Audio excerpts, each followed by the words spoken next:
হাসিনার ফাঁসি হবে 1000 বার। কতবার ফাঁসি হবে হাসিনার?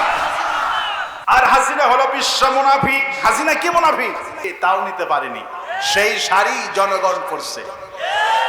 আল্লাহ পাক আবু জাহেলের বাড়িটা যেমন বাথরুম হয়েছিল, আমি বারবার সে কথা বলতাম, ইসলাম বিদ্বেষীদেরকে আল্লাহ পাক নমুনা বানাইছিল। আবু জাহেলের বাড়িটা বাথরুম যে আল্লাহ করছে, বিশাল বড় অট্টালিকা ছিলেন, মুসলমান মারার বাড়ি ছিলেন, প্ল্যান পরিকল্পনা করা হতো। আল্লাহ পাক সেই বাড়িটাকে আন্তর্জাতিক বাথরুম বানাইছে। হাসিনার গণভবন এখন হবে জাদুঘর। এখন কি হবে? জাদুঘর সেখানে করা হয়েছে। হাসিনার গণভবনকে জাদুঘর করা হবে, যাতে করে স্বৈর শাসকগুলি এই গণভবন থেকে শিক্ষা গ্রহণ করতে পারে। আল্লাহ তুমি দয়া করে মেহেরবানি করে সব জালেমদের পতন ঘটায়া এদের যেই ট্রাইব্যুনালটা করে আমার সাইদিকে 13টা বছর জেলখানায় অযথায় মিথ্যা সাক্ষী দিয়ে 13 বছর জেলে পুড়িয়েছে।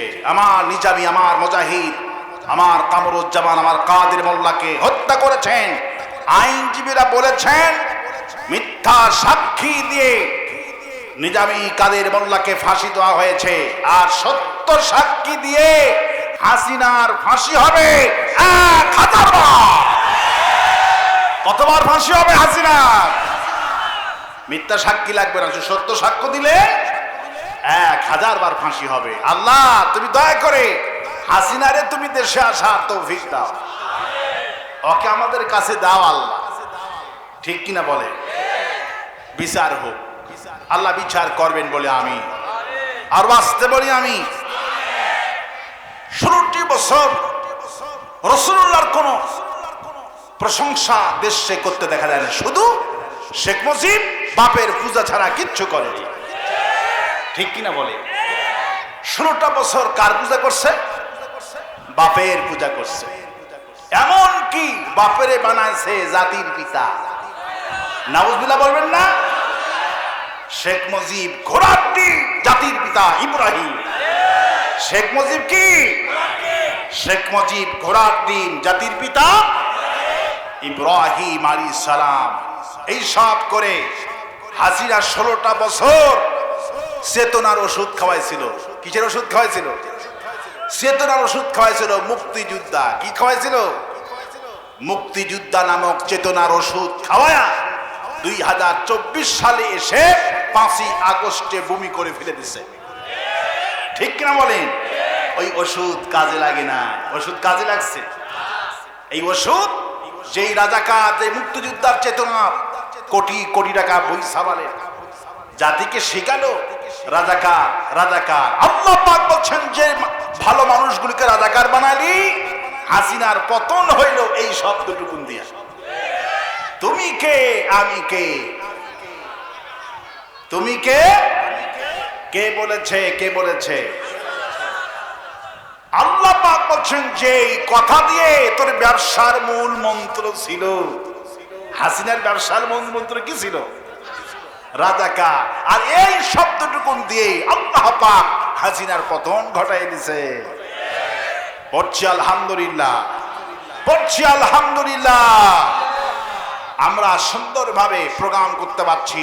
আমার জেলখানাতে আলিয়ার কোনো আলিম নাই, আর কওমের কোনো আলিম নাই। সুবহানাল্লাহ।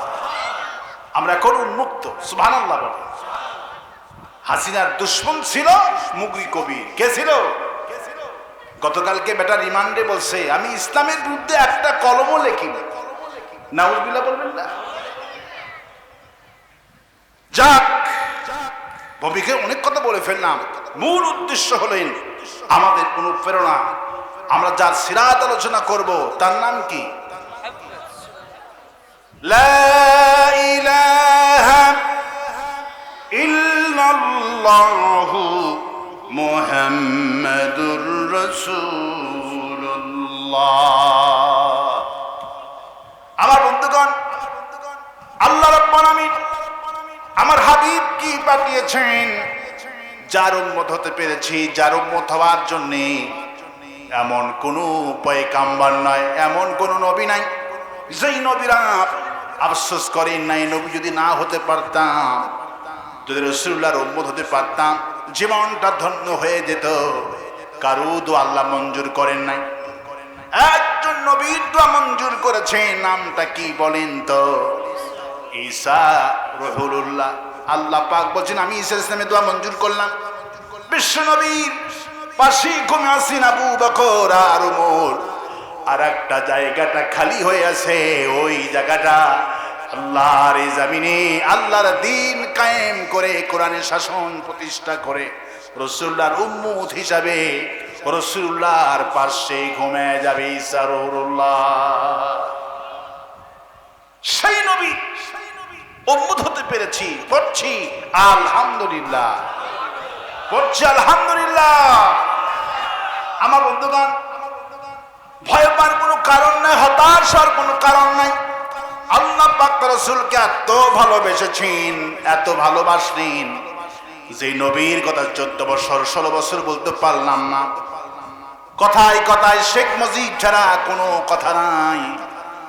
শেখ মুজিবের পূজা করলো 16টা বছর ধরে আওয়ামী লীগ। গত এক সপ্তাহে একটা লোক হাসিনারি টেলিফোন করে 8 মিনিটের ভিডিওর মধ্যে 233 বার আফা বলছে। কি বলছে? 8 মিনিটের মধ্যে 233 বার আফা কইছে। এতবার যদি আল্লাহরে ডাকতি, আল্লাহ জান্নাতের দরজা খুলে দিত। ঠিক কিনা বলে? আমার বন্ধুগণ, কি নবী আমি পেয়েছি, কি রাসূল পেয়েছি, কত বড় সম্মান মর্যাদা। রাসূলুল্লাহ কথা বলছেন মসজিদে নববীর ভিতরে, আবু বকর কথা বলছেন, ওমর কথা বলছেন, সাহাবীরা কথা বলছে। এমন সময় রাসূলুল্লাহর কথা আর একেবারে শোনা যায় না। রাসূলুল্লাহ কণ্ঠ আস্তে হয়ে গেলেন। আল্লাহ পাক এতটুকু আর বরদাস্ত করতে পারলেন না, সঙ্গে সঙ্গে আয়াত কারিমা নাযিল করে দিয়েছেন, ইয়া আইয়ুহাল্লাযীনা আমানু লা তারফাউ আসওয়াতাকুম ফাওকা সাউতিন নবী।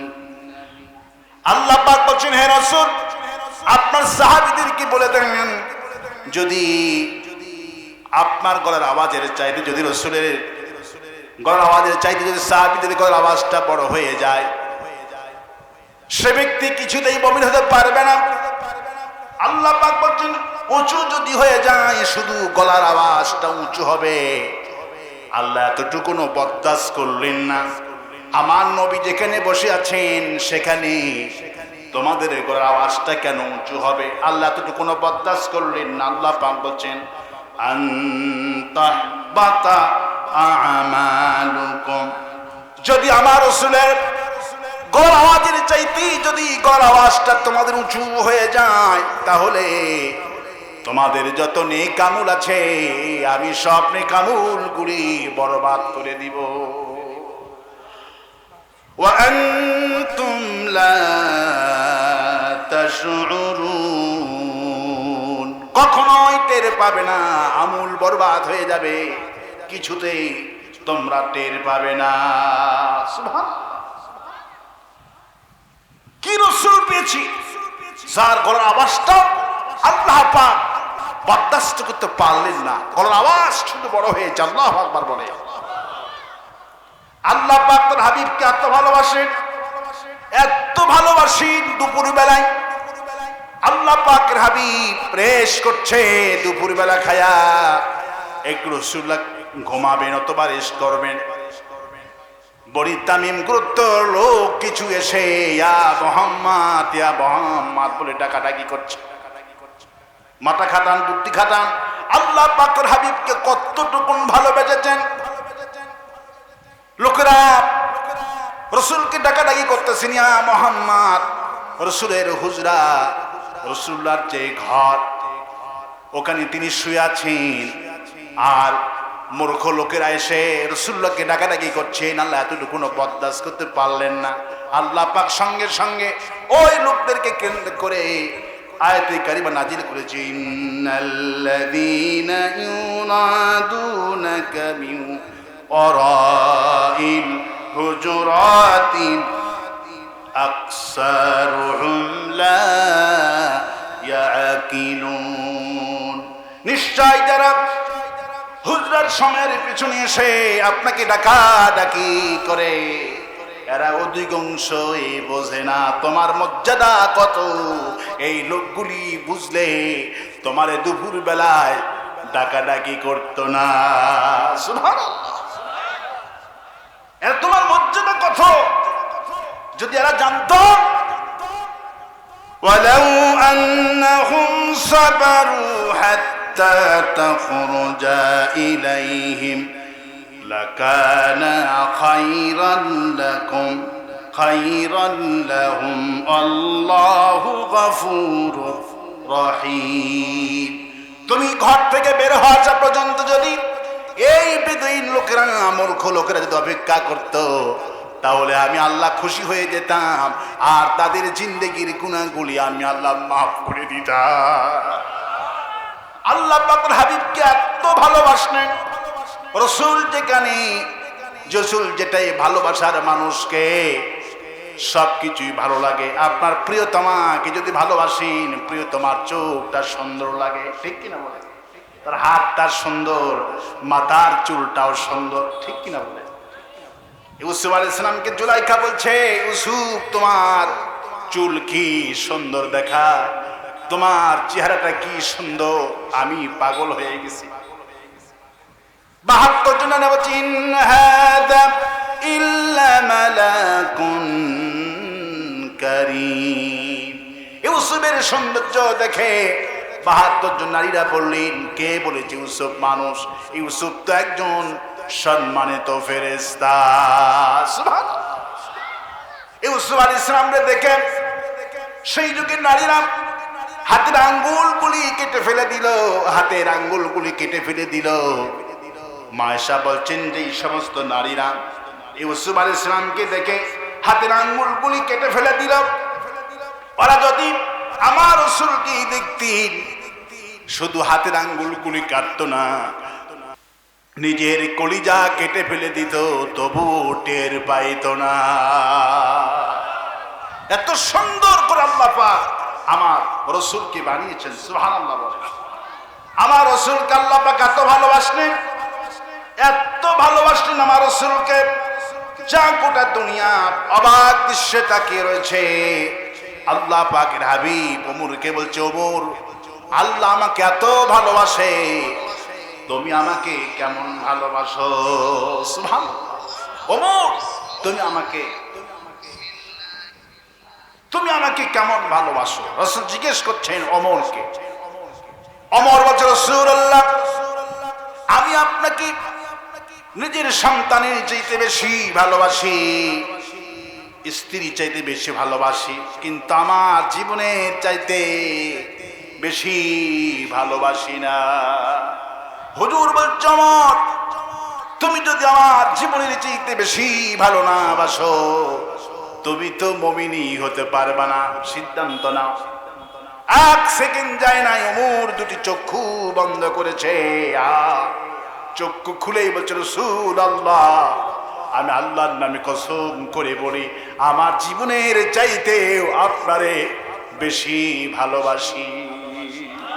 ওমর বলল, হুজুর বলছে, ওমর, এখন না তুমি খাঁটি মুমিন হয়েছো। وعن عثمان وعن انس رضي الله تعالى عنه قال قال رسول الله صلى الله عليه وسلم لا يؤمن احدكم حتى اكون احب اليه من والده وولده والناس اجمعين। প্রখ্যাত সাহাবী আনাস রাদিয়াল্লাহু বললেন, রাসূলুল্লাহর সামনে আমি বসেছিলাম, রাসূলুল্লাহ বললেন, ওই ব্যক্তি মুমিন হতে পারবে না। কোন ব্যক্তি? যেই ব্যক্তি তার ছেলে মেয়ে, পিতামাতা, এমনকি নিজের জীবনের চাইতেই বেশি ভালো না বাসবে, সেই ব্যক্তি কোনদিন মুমিন হতে পারবে না। আমার রাসূলুল্লাহকে ভালোবাসছেন সাহাবীরা, আমরা তো ভালোবাসি, হুদাহুদি ভালোবাসি, আর সাহাবীরা ভালোবাসছেন রাসূলুল্লাহকে এত সুন্দর করে, কত সুন্দর ভালোবাসছেন সাহাবীরা রাসূল করিম সাল্লাল্লাহু আলাইহি সাল্লাম উহুদের ময়দানে দমদম মোবারক শহীদ হয়ে গেলেন। কাতকুতিলা মুহাম্মদ সাল্লাল্লাহু আলাইহি সাল্লাম রাসূলুল্লাহ শহীদ হয়ে গেছে। রাসূলুল্লাহর এই শাহাদাতের খবরটা চতুর্দিকে ছড়িয়ে পড়ল। একজন মেয়ে লোক রাসূলের এই খবর শোনা বাড়ির থেকে বের হলেন। একজন সাহাবীর সঙ্গে দেখা হয়ে গেল। সাহাবী বলে, মহিলা তুমি কোথায় যেতেছো? মহিলা বলে, আমি উহুদে যেতেছি। বলে, যায় কোনো তোমার ফায়দা হবে না, যে কোনো তোমার লাভই হবে না। তোমার যে কলিজার টুকরা সন্তানটা এসেছিল 10 বছর বয়স, ওই সন্তানকে দেখে আসলাম জিহাদের ময়দানে টুকরো টুকরো হয়ে পড়ে আছে তার লাশ। মেয়ে লোকটি শোনা মাত্রই বলছে, সাহাবী শুনতে চাই না কে শহীদ হয়েছে, জলদি করে আমারে বলো আমার রাসূল কেমন আছে, এই খবরটা আমারে দাও। কি ঈমান, কি ভালোবাসা! ছেলের মাথায় যদি একটু জ্বর উঠে যায়, আজান দিয়েছে, নামাজের কথা স্মরণ থাকে না। স্ত্রী সন্তানকে হাসপাতালে গেলে নামাজের কথা স্মরণ থাকে না, রোজার কথা স্মরণ থাকে না। আর মৃত্যুর খবর তো শুনলে পাগল হয়ে যাবেন। আর মহিলা কি ঈমানের বলে বড়িয়া, তারাই যিনি সত্যিকারের আশিক। আমার বন্ধুগণ, আরেক দূর হেঁটে যাচ্ছেন, আরেকজন সাহাবীর সঙ্গে দেখা হয়ে গেল। সাহাবী বলে, মহিলা কোথায় যেতেছো? আমি তো তোমার চিনি। মেয়ে লোকটি বলতেছে, আমি যেতেছি উহুদের ময়দানে। কয়, যায় কোনো লাভ হবে না। তোমার যে সবচেয়ে বড় ধন, তোমার স্বামীটা এসেছিল জিহাদের ময়দানে, দেখলাম তোমার স্বামীর লাশটা পড়ে আছে, তোমার স্বামীর চেহারাটা চিনা যাচ্ছে না, এত তরবারি মারছে কাফেরেরা। মেয়ে লোকটি বলতেছে, আমার সাহাবীরা শুনতে চাই না কে শহীদ হয়েছে, আমাকে জলদি করে বলো আমার হাবিব কেমন আছে। মেয়ে লোকটি সামনে আরো বাবারা আরো হাঁটছেন। হঠাৎ করে একজন সাহাবীর সঙ্গে দেখা হয়ে গেল। সাহাবী বলছে, তুমি কোথায় যেতেছো? বলে, উহুদে যেতেছি। কয়ে, যায় কোনো লাভ হবে না, আমি দেখে আসলাম তোমার জন্মদাতা পিতা উহুদের ময়দানে পড়ে আছে, তিনি শাহাদাত বরণ করেছে। মেলক বলে, কে শহীদ হয়েছে আমি শুনতে চাই না, আমারে জলদি করে বলো বিশ্ব নবী কেমন আছে। মেয়ে লোকটি চলে গেলেন উহুদের ময়দানে। রাসূল করিম সাল্লাল্লাহু আলাইহি ওয়াসাল্লামের জীবন্ত চেহারা দেখি তিনি কাঁদছেন। হুজুর বলে, তুমি কাঁদো কেন? রাসূলুল্লাহ, আপনি জানেন না আপনার জন্য আমি কত বড় পাগল ছিলাম। আমার ছেলে জিহাদে এসেছিল, আমার স্বামীটাও জিহাদে এসেছিল, আমার পিতাটাও জিহাদে এসেছিল, বৃদ্ধা পিতা। আমি আপনার খবর যখন শুনলাম আপনি শহীদ হয়েছেন, তখন আমি পাগল হয়ে গেছি, বাড়িতে আর থাকতে পারি নাই। প্রতিমধ্যে আমার সাহাবীরা, আপনার সাহাবীরা আমাকে খবর করেছে আমার ছেলেটা শহীদ হয়েছে। আমি বাড়ির দিকে যাই নাই, একটু আসার পরে খবর পেয়েছে আমার স্বামীটাও মরে গেছে, শহীদ হয়েছে। আমার বাড়ির দিকে যাই নাই, একটু পর আমি শুনেছি আমার পিতাটাও মারা গেছে। আমি বাড়ির দিকে যাই নাই, আমার কলিজার টুকরা সন্তান মরা, আমার শোক আমি সহ্য করেছি, আমার পিতা মরার শোক আমি সহ্য করেছি, আমার স্বামী মরার শোক আমি সহ্য করেছি। সব কিছু আমার ব্যথা আমার কলিজা থেকে ধুয়ে মুছে গেছে। আপনি বেঁচে আছেন, এটি আমার জন্য চরম সান্ত্বনা। লা ইউমিনু আহাদুকুম হাত্তা আকুনা হাব্বা ইলাইহি মিন ওয়ালিদিহি ওয়া ওয়ালাদিহি ওয়ান নাসি আজমাইন। যতক্ষণ পর্যন্ত ছেলে মেয়ে, আত্মীয় স্বজন, পিতা মাতা নিজের জীবনের চাইতে বেশি না ভালোবাসবেন, ততক্ষণ পর্যন্ত সে মুমিন হতে পারবেন না। প্রকৃতপক্ষে মুমিন ছিলেন সাহাবা আজমাইন। সুবহানাল্লাহ। আমার ভাইয়েরা, আমার বন্ধুগণ, ভয় পাওয়ার কোনো কারণ নাই, হতাশ হওয়ার কোনো কারণ নাই। আমরা রাসূলের জীবনে শুনবো, আমাদের আদর্শ হলেন একমাত্র লাকাদ কানা লাকুম ফি রাসূলিল্লাহি উসওয়াতুন হাসানাহ। तमाम পৃথিবীর মানুষের জন্য উত্তম চরিত্র অধিকারী জনাবে মুহাম্মদ রাসূলুল্লাহ সাল্লাল্লাহু আলাইহি সাল্লাম, তিনি হলেন আমাদের জন্য আদর্শ। সুবহানাল্লাহ, আমাদের আদর্শ তিনি কে? মুহাম্মদ সাল্লাল্লাহু আলাইহি ওয়াসাল্লাম। কিন্তু আমার দেশে আদর্শ কাকে শোনানো হচ্ছে? আদর্শ বলছি কাকে? স্লোগান দিচ্ছি, শুধু ধর্মটাকে ব্যবহার করে এই মুনাফিকেরা। মুনাফিকেরা ধর্মকে ব্যবহার করে। মুনাফিকরা কি করে? মুনাফিকরা ধর্মকে ব্যবহার করে। আর শ্রেষ্ঠ মুনাফিকের নাম হলো হাসিনা। শ্রেষ্ঠ মুনাফিকের নাম কি? শ্রেষ্ঠ মুনাফিক বাংলাদেশের যদি কেউ মুনাফিক দেখতে চান তাহলে একমাত্র এই হাসিনাই হলো প্রকৃতপক্ষে মুনাফিক। কারণ হাসিনা ধর্ম ব্যবহার করেছে, ধর্ম ব্যবসা করেছে ওরা দাড়ি রেখেছে, কিন্তু জীবন বাঁচানোর জন্য দাড়ি কেটে নৌকায় উঠছে। নাম হলো দরবেশ বাবা। কি বাবা? দরবেশ বাবা। আল্লাহ কয় ঠিক আছে, যে নৌকার ক্যানভাস সারা জীবন করলি ঠিক, নৌকার উপরে তো আমি তোরে শেষ ধরা দিয়ে দিলাম। সাপুরিয়া খেলা দেখায় আর সাপের কামড়েই মরে। যেই নৌকার মাঝি ছিল আল্লাহ পাক নৌকার উপরে ধরা দিয়ে দিল। ঠিক কিনা বলে?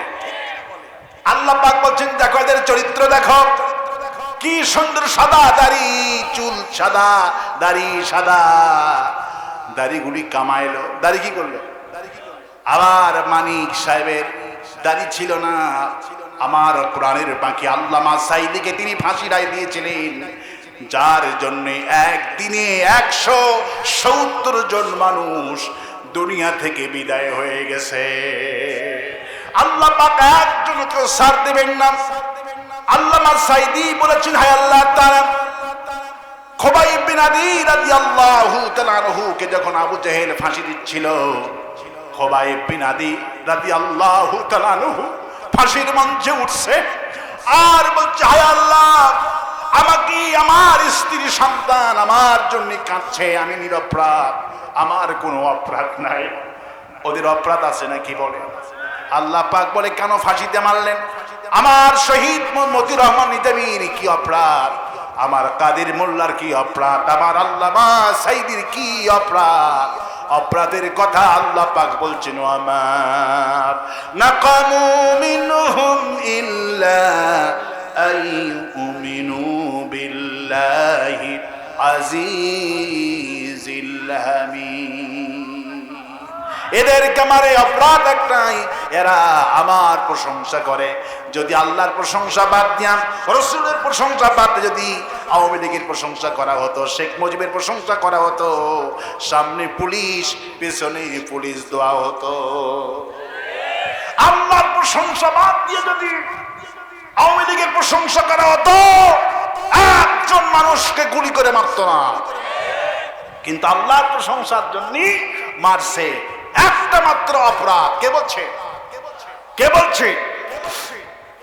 আর হাসিনা হলো বিশ্ব মুনাফিক। হাসিনা কি মুনাফিক?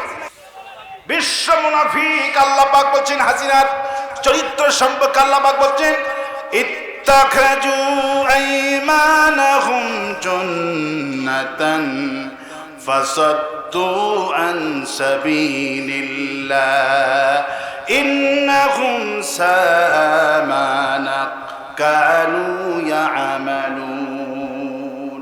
আল্লাহ পাক বলেন মুনাফিকরা ওরা নিজেদের শপথটাকে ঢাল হিসেবে ব্যবহার করে। ঢাল হিসেবে ব্যবহার করে মুনাফিকরা, শপথটাকে ঢাল হিসেবে ব্যবহার করে। কি ব্যবহার করে? আল্লাহ পাক বলেন হুজুরকে বিশ্বাস করবেন না।